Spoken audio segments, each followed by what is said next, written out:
Today is the 30th day of April, the last day of the month. Welcome to Life Audio Bible. I'm EJ. It is absolutely wonderful to be with you again in the Word of God.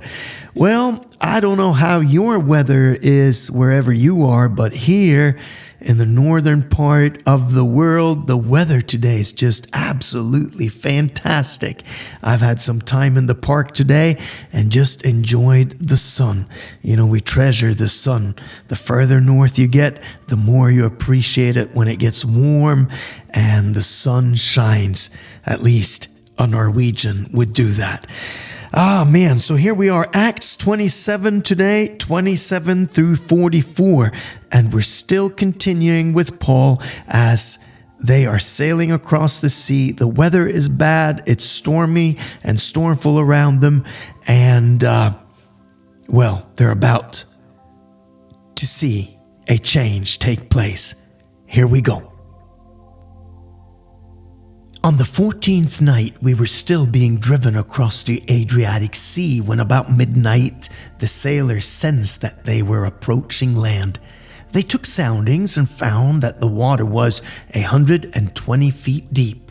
A short time later, they took soundings again and found it was 90 feet deep.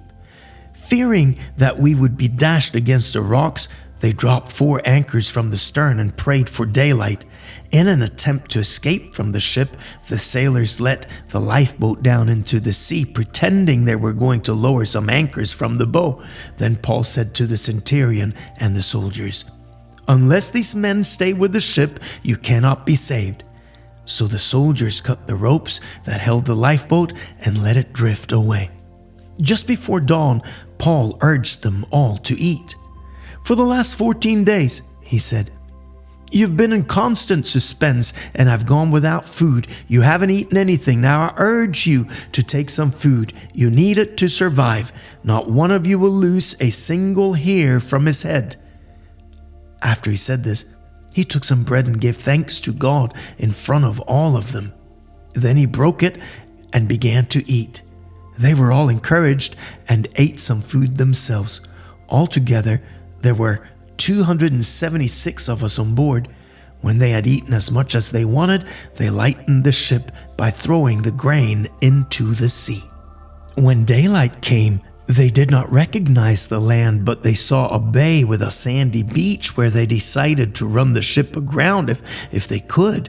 Cutting loose the anchors, they left them in the sea, and at the same time untied the ropes that held the rudders. Then they hoisted the foresail to the wind and made for the beach. But the ship struck a sandbar and ran aground. The bow stuck fast and would not move, and the stern was broken to pieces by the pounding of the surf.